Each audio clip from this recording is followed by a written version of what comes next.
And welcome back to our 5 top home remedies for advanced syphilis. Number 4, apple cider vinegar. Just lots of it. Just everywhere. Every nook and cranny. Just get it on there. Let it sit. No, we're just kidding. I was telling Cindy that I have trouble remembering to plug my headphones in, and so I turn my podcasts on. It'll blast something. So we had this idea at the start of every podcast. We're just going to say something super embarrassing. So if you're like me and you don't put your headphones in, yeah, now you sound like you have syphilis. So sorry, and you're welcome. Sorry, not sorry. Oh, man. Yeah. Well, this is Damsels Getting Deep. I'm Laurie. I'm Cindy. And this is possibly our first episode, depending on how this goes. Yeah. Not the last, that's for sure. Yes. We're just gonna jump right in. I guess the idea for the podcast, we're gonna highlight some inspirational ladies of the week, whether current or historical. We might also talk about some current issues. Cindy might talk about her dating life. Oh, snap. And Damn, getting damn deep. Cindy wanted to call this podcast Damsels Getting Deep. So, I mean, no, that was Julie's idea. oh, it was, oh, sorry. Our other friend and creator wanted to call it Damsels Getting Deep. So, Damsels Getting Deep is like a little bit PG version. So, we're going to give it a try. So one idea we had to start with to open things up was just talking about times, since we're just going for it on this podcast. We don't know what we're doing. Nope.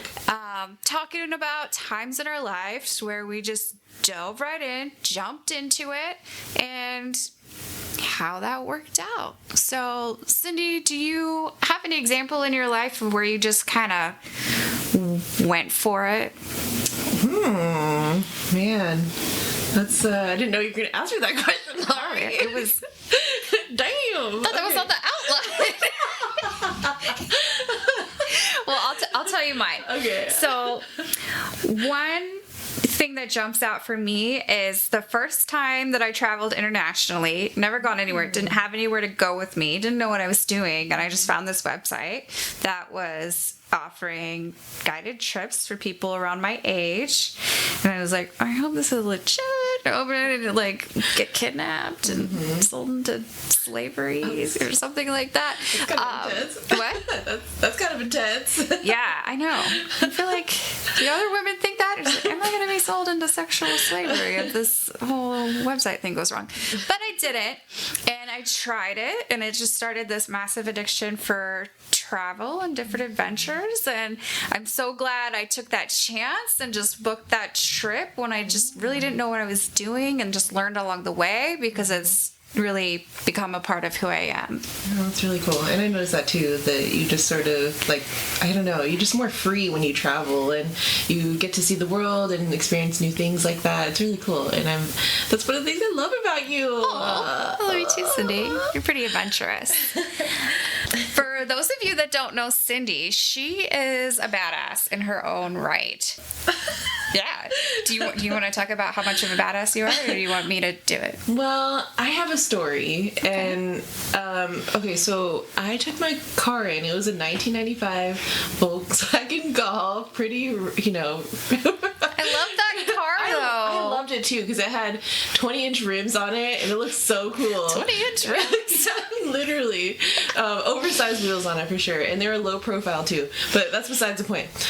So I took my car in to get an oil change, and the people at Firestone, yes, it was Firestone, they came back and they're like, oh, your car won't start. And I'm like, what? Like, I've never had issues in the past with it. And they're like, yeah, we're gonna change your alternator and do all these things. And dang. I was like, well, shit. And so they ended up like charging me $500-$600 for the change. Sheesh. And I was like, that's so stupid. From now on, I'm gonna start working on my own car. And yeah, and like ever since then, I've just learned how to fix my own car up, as as well as I could, at least, and to the best of my ability. If it was like something to do with the engine, hell no, I'm not going to do that. But like if it's rotating my tires, changing my oil, changing a spark plug, changing, OT sensor, stuff like that I could actually do, I did it. And then, yeah, that's a story that I just sort of like went for it, and I've learned so much on the way. I'm not scared to do things on my own anymore. So definitely, yeah, that's one of the things I admire the most about you is, yeah, she's always doing her own repairs. You used to have one of those, like, was it a Chitlin manual? A what? Chilton? What's the name of that manual for your car? It tells you how to fix everything with a specific manual of your car. Yeah. Oh gosh, I don't remember what the brand was called. I thought it was something like that. Yeah. But she'd have one of those, and she'd just go through and she'd learn, and she'd just do it. And I don't think there's anybody in particular that taught you how. No. She just went and did it. And not only with her car, is she's doing that right now. She bought a house with her brother and is completely renovating it. All of this stuff, they're doing it themselves. And it's pretty amazing to see, how your house is progressing from when you first bought it. There's a lot that has really improved. So that's another reason that Cindy's a badass. Laurie, stop it. And also she has a motorcycle endorsement, which I think is really cool. Which I haven't used in years, but yeah. But you could if you wanted to. I could if I wanted to, yes. If some guy was like, hey, you want to hop on the back of my bike? And you would say, oh, I'll hop on your bike. But you got bitch seat. Yeah. Yeah. So now it's time to go over our Damsel of the Week. So every podcast, we're going to be highlighting different women who are just an inspiration and ways to just celebrate women being awesome. So, Cindy, you want to go first? You want me to go first? You go first. You go first. Okay. So, okay. So, Cindy, we're going to be going back in time with this. Ooh. We're going back. That's exactly what I was going to ask you. Is if you'd provide the throwback, flashback sound effect, because Cindy and I are too poor and also computer challenged, so we don't have sound effects yet. So Cindy's going to do it. So we're going to take this back to the 1890s. Eunice Carter, she was born in 1899. And she was somebody that I learned about through her grandson wrote a book about her. It's called Invisible, The Forgotten Story of the Black Woman Lawyer Who Took Down America's Most Powerful Mobster. Whoa. So, spoiler alert. Dang, yeah, you just get to that. Yeah, but it's in the title, so that's what happens. So, Eunice Carter, she was the granddaughter of 3 slaves born in 1899. So, this is the time period we're talking about. Tons of racism, tons of sexism. She had a segregated Atlanta childhood. And through all that, she worked herself up through many, many levels of education, got 2 degrees before going to law school. And she was one of New York's first female African-American lawyers, graduating in 1932. Dang. Yeah, that's pretty impressive, Yeah, right? 2 degrees, come on. She had 3. By the time she was done with law, she had 2, and then she went to law school. Dang. Graduated in 1932. The Depression lasted until 1933. So she gets out of law school, gets through all of that, and she couldn't support herself in private practice, and she couldn't find a paying lawyer job. So she ended up being a volunteer legal assistant in women's court. She also ran for state assembly and lost. And at that point, you've got to have gone through so much schooling, then you can't get a job.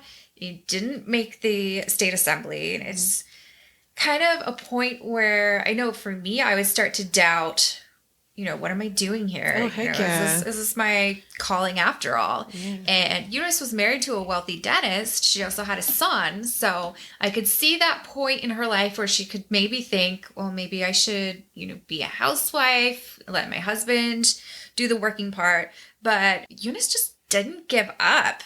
She ended up getting a position, a coveted position on this team that is investigating rackets. So basically illegal business dealings. And they're looking for mob members. This team has 20 white guys. She is the only woman, the only African American. So these 20 white guys get to look at the major leads. She gets put on the women's court leads. Oh, goodness. Yeah. So basically, women's court it's mostly prostitution on some domestic violence cases, but either way, not something that these investigators are seriously considering as a way to get a proof of involvement with the mob. They don't think it's going to be really related, and they don't think that's how they're going to bring the mob down. But Eunice listens to these women, these prostitutes. I mean, she had time as a legal clerk. She saw that all of the prostitutes were being represented by the same lawyers and the same bondsmen. None of them were going to jail. They were getting off every single time. And she put together a theory that basically there's got to be, paid off police. There's got to be paid off judges. These are the hallmarks of organized crime. So she hit the jackpot pretty much. Yeah. Little did she know. She's the only one. She's doing this grunt work.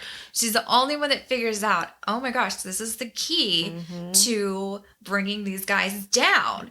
And so basically her theory was that the prostitutes were being, through terror and violence, basically forced to give up some of their money. And in exchange, they get this legal protection. Anytime they get arrested, they get this lawyer. And so she built a case that led to raids and the arrest of Lucky Luciano, the most powerful racketeer in the country. And this was the first successful prosecution of any major mafia figure for anything other than tax evasion. So they get this guy. He's the most powerful mafia leader in the country.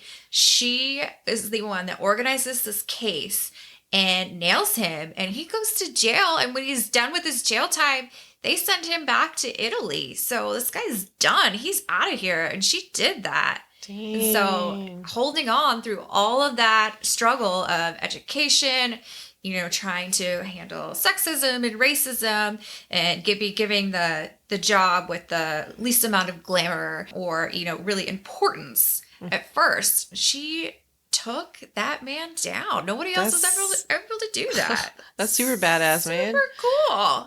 Yeah, and just the fact that she went against the mob. That's so... Yeah. Oh, that's scary. That gets me too, because she's got a son. She's got a family.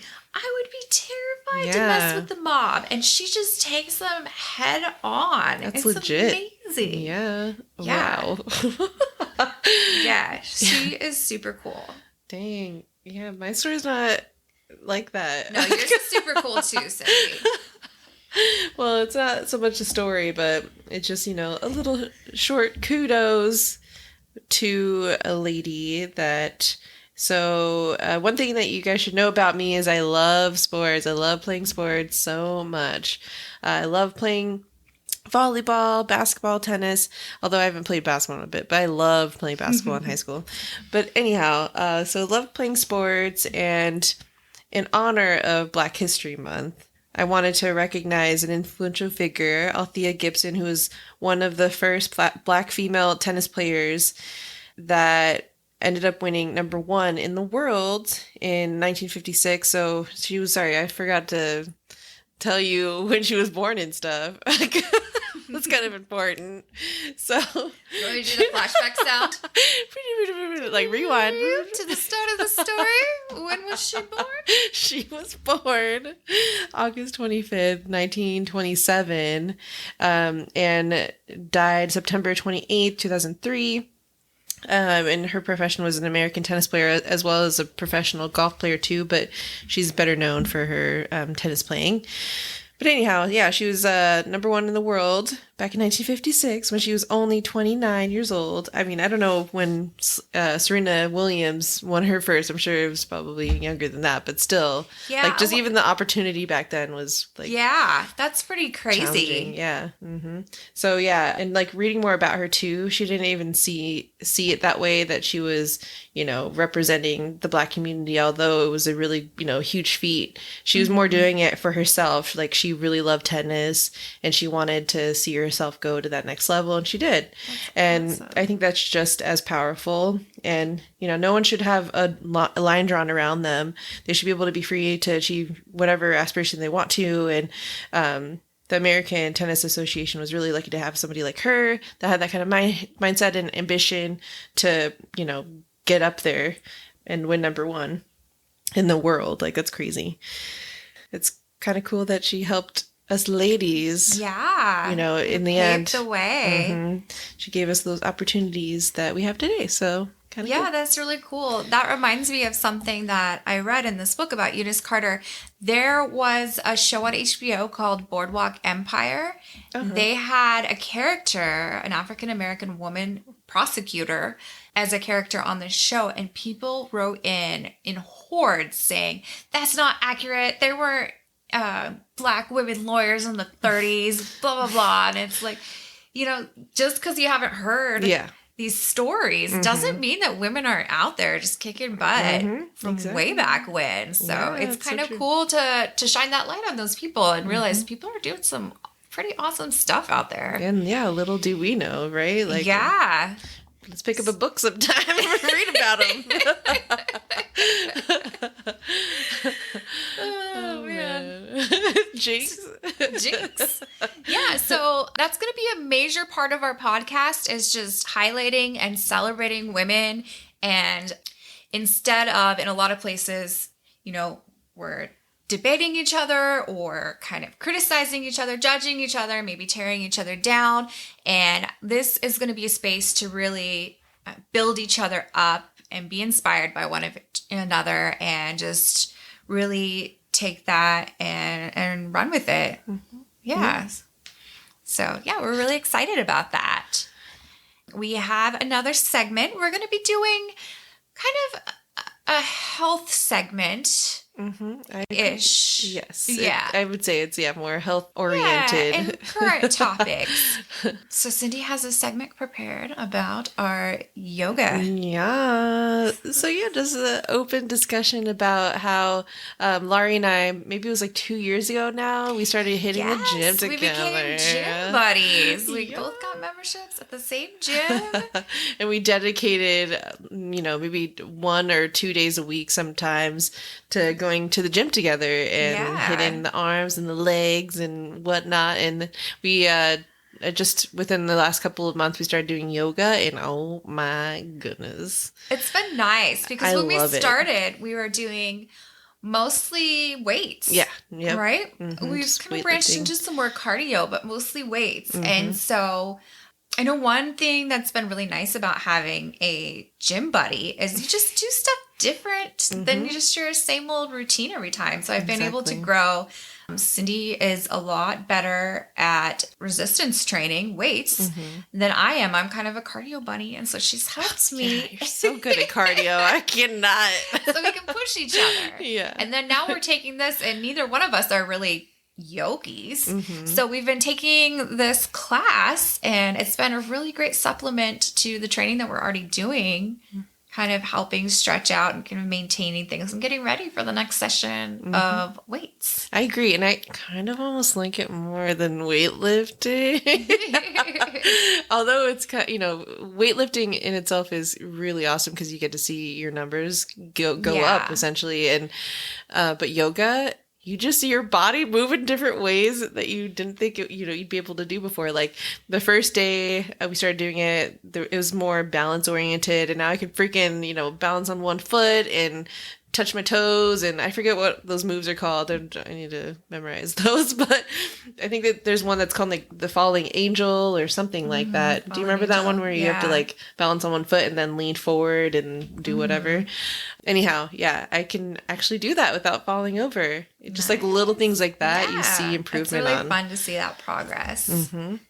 Yeah, and not only does it get you ready for weights, it gets you ready for breakfast. Because usually after we do some yoga, oh hell yeah, it's time for yeah, huckleberries. Yeah, huckleberries are favorite brunch restaurant. And so, speaking of breakfast, do you know what's coming up, Cindy? Oh yeah, Galentine's Day. Sisters before. Misters. Uteruses before. Deuteruses. And last but not least, ovaries before. Broveries, brah. I like the bra at the end. Bra, yeah. Could mean bro. It could also just mean a bra. Because it's all about the ladies. Exactly. And you gotta take care of your ladies. All right. Funny. So, Cindy, do you want to give us a background on Galentine's Day? Of course. So I think most of our listeners will be, or hoping they will be, Parks and Rec fans, but Leslie Knope is the main character of the show, and she's a city worker that makes up this awesome holiday, and it's a holiday to recognize how awesome her gals are, her friends that are ladies. And she even includes her mom in it too, which I thought was so adorable. cute. Oh, I love Leslie Knope. I know, me too. Her heart is like pure as gold for sure. Yes, there's even a fan conspiracy saying that she's actually embezzling money from the government in order to finance all these extravagant gifts that she's always giving people. Well, it could just be really good fundraising. Yeah, she's a resourceful lady. I think she loves the government too much to steal. She's too pure. Oh. But anyway, so Galentine's Day is the ladies and your girlfriends version of Valentine's Day. So it's on February 13th. And in the show, Leslie gets all of her friends and her mom, gets them all out, takes them out to breakfast, because Leslie Knope is all about breakfast foods, especially waffles. Hell yeah. Yeah, she gives them all crazy gifts. Or necessary gifts in my... Just kidding. Necessary gifts? Necessary. Oh, sure. I would totally love a 5-page essay on how I'm so awesome. I know. I'm going to start. Everybody deserves that. I'm going to start writing you an essay. Oh. You wrote me a song.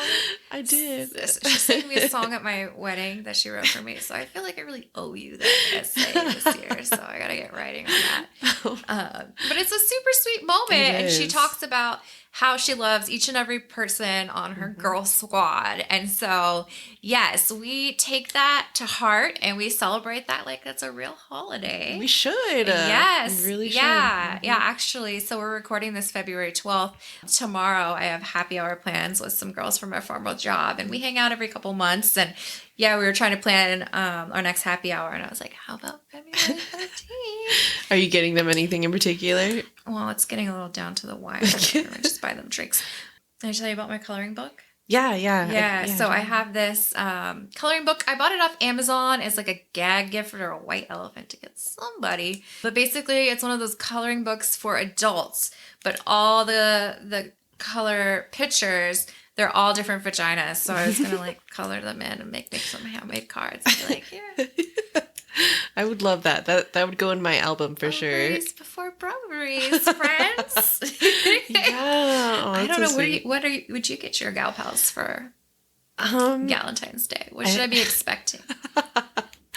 Well, I don't normally celebrate it, but it's something that I definitely should be celebrating. Yeah. So again, extreme 11th hour for me. So yeah. Well, I plan on getting you a big hug. Oh. And some breakfast food. So maybe after we go to yoga on Sunday, we can go to Huckleberry and get get some waffles. Of course. I have to continue thinking about what I want to give to you. But it won't top Leslie's crocheted pen, whatever. Pen covers? Pen covers, yeah. I had to learn to crochet. Oh. But yeah, we saw that show. We thought that's such a good idea. And I think women should celebrate each other and bring each other up. And one of my biggest pet peeves is when women start dating someone and they just drop off the face of the earth. It's super annoying because you could be in a relationship, and if your friends are a priority, your family is a priority, there's going to be enough time for everybody that you truly care about. So it's nice to see, even though, you may be spending Galentine's Day with a significant other, Valentine's Day, you still have time for your ladies. Yes. And that's what I love about that holiday. It should really be an official holiday. Yeah, I think I should get the day off work. Heck yeah. Well, that's the gist of our first podcast. Thank you guys for listening, and we're really excited for this. We're excited to grow as we go along with this because, we're just jumping into it. We don't know what we're doing. It took us like 5 hours to get the microphone working. So. Oh, yeah. I'm happy that we have Romero. My husband has been our producer, and it's a good thing that he's here because it's been a learning process. So, keep listening.